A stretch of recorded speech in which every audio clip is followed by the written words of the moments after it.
Hey everybody, Tony D with your Hollywoke hot take, and this is classic Hollywoke behavior. Portland Summer Drive-In Fest flunks kindergarten cop after over-policing complaint. This is from Deadline. At Portland, Oregon Cinema Center's Summer Drive-In movie series has pulled a screening of the 1990 Arnold Schwarzenegger comedy Kindergarten Cop after some community and staff members complained that the film is out of step with local and national concerns about over-policing. Jesus, Karen, can you not give it a rest? I mean, seriously? Kindergartner Cop? I mean, it'd be different if they were playing, I don't know, Cobra with Sylvester Stallone or some other cop movie where a bunch of guys get shot. But Kindergarten Cop? Jesus. The film will be replaced at the Northwest Film Center's Cinema Unbound Drive-In Theater on August 6th with a second screening of John Lewis' Good Trouble. Oh, God. A second screening? Yeah, that'll pack them in. The new documentary about the late civil rights icon, a previously scheduled August 7th screening of Good Trouble, is sold out. Okay, fine, if that's what you want to do. The rescheduling comes after a tweet Saturday by Portland author Louis Levine, who wrote, "National reckoning on over-policing is a weird time to revive Kindergarten Cop. In real life, we're trying to end school-to-prison pipeline. There's nothing entertaining about the presence of police in school, which feeds the school-to-prison pipeline, in which African Americans, Latinx, and other kids of color are criminalized rather than educated." Geez, that's a long tweet. 5- and 6-year-olds are handcuffed and hauled off to jail routinely in this country, and this criminalization of children increases dramatically when cops are assigned to work in school. Well, Karen, first off, that's not true. If by routinely, I would assume you mean every single day, and that simply isn't the case. When something like that happens, it's national news because it's incredibly rare, and it's also stupid. It's usually a case where some kid goes absolutely bananas, and yeah, they're usually kids of color, because if it's a kid who's not a kid of color, it's not news for a lot of places. That's part of the problem. The school to prison pipeline, that's not the school to prison pipeline, cops being in the school. The school to prison pipeline is getting a terrible education from ideologues like yourself. That's the reason there's a school to prison pipeline. It's because they're not getting an education. They don't want to learn. You have teachers that don't discipline children, and they become surrogate parents, and they're bad at it. They act as babysitters, and they barely sort of just tolerate their presence and hope that the kids don't go bananas, because the teachers have zero power over these kids. The really bad ones. The ones that aren't that bad, who eventually listen to you, they're fine. And there are plenty of good kids, way more good kids than bad kids. But, you can't deal with some of these kids. Some of these kids are horrible kids. They haven't been socialized properly. Their parents have ruined them, and they need special help. But the new rule, at least when I was working in the school system, seems to be to integrate all the kids in the regular classes regardless.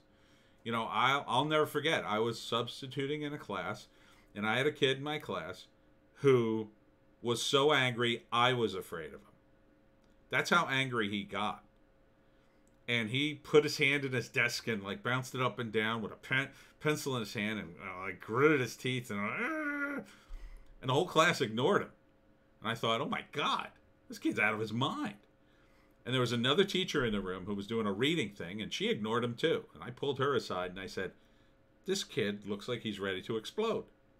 What the hell?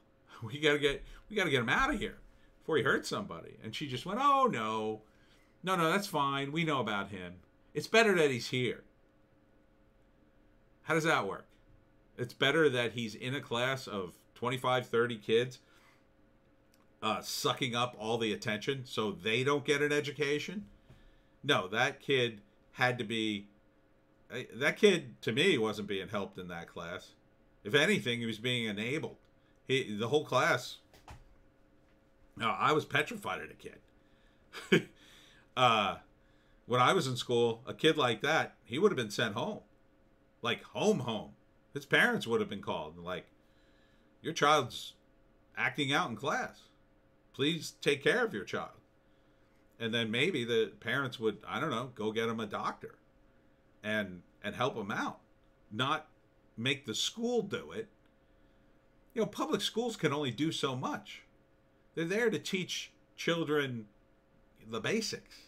They're not there to be psychiatrists. So, you know, the idea, well, we can't have cops in school. That's part of the prison pipeline. No, it's not. It becomes the part of the prison pipeline where you have kids out of control and they're not disciplined by anybody. You're supposed to discipline kids if you're an authority figure.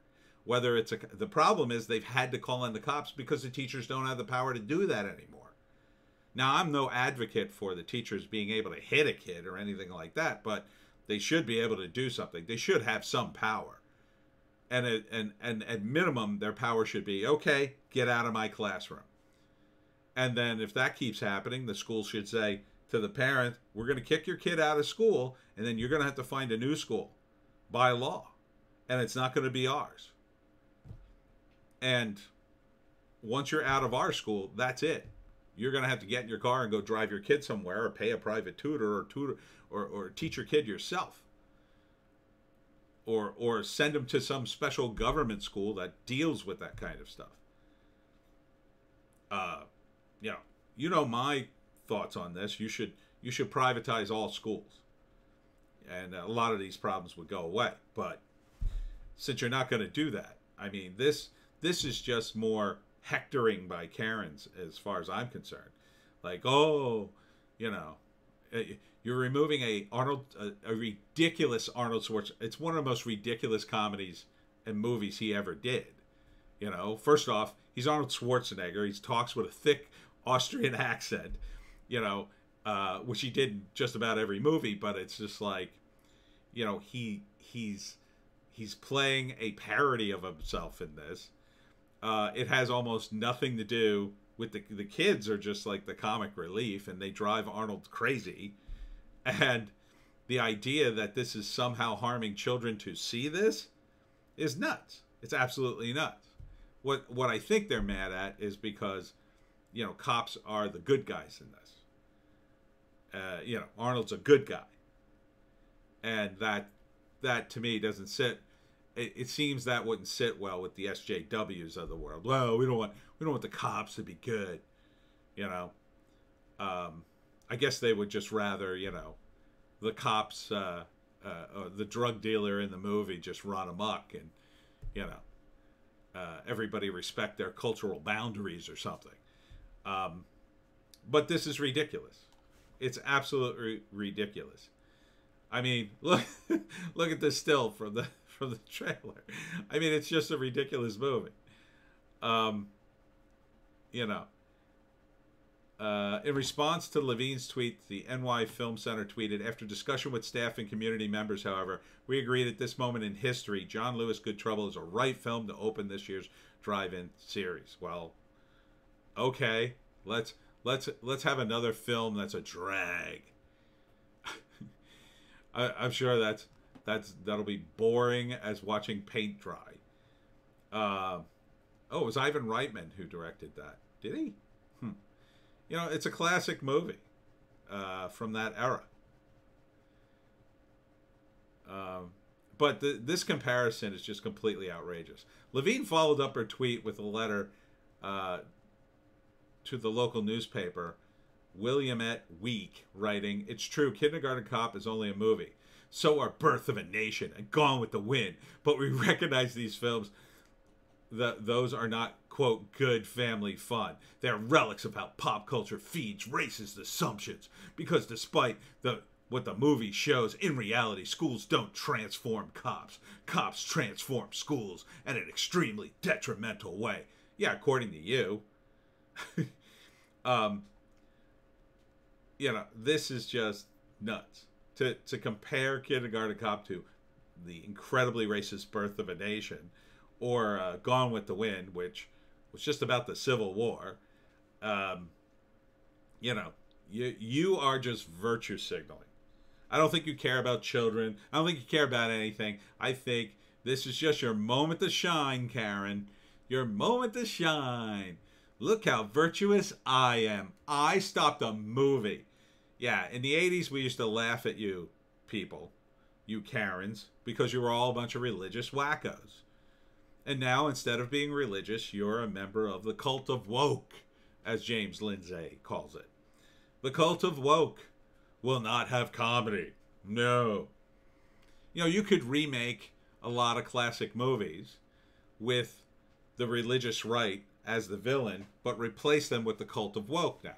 So you could remake Footloose with the cult of woke, right? So instead of all the bad people being religious that didn't like dancing and fun, they could all be woke leftists who don't like dancing and fun. Because it's cultural appropriation, because it's sexist and homophobic and transphobic. You people are so virtuous, you're not virtuous.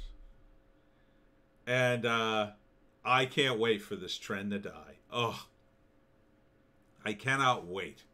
I think it's going to die right after the election. I really do. I think that'll be it, because that'll be the tipping point for the sheep to go the other way. You know, right now they're having fun, going to the riots, but now things are starting to sour. I feel like they're starting to sour on it somewhat. You know, the riots are getting boring. This is all getting boring. It's getting a little too real. Some people got arrested. Yeah, maybe we shouldn't do all this. And then the tipping point happens. And as soon as the sheep go the other way and say, okay, this isn't cool anymore, that's when all the Karens will be out on their asses. They'll be sitting around going, wait, I'm cool. I don't like things. I cancel things. Yeah, we don't do that anymore, boomer. So get lost. I can't wait for that moment. Coming soon.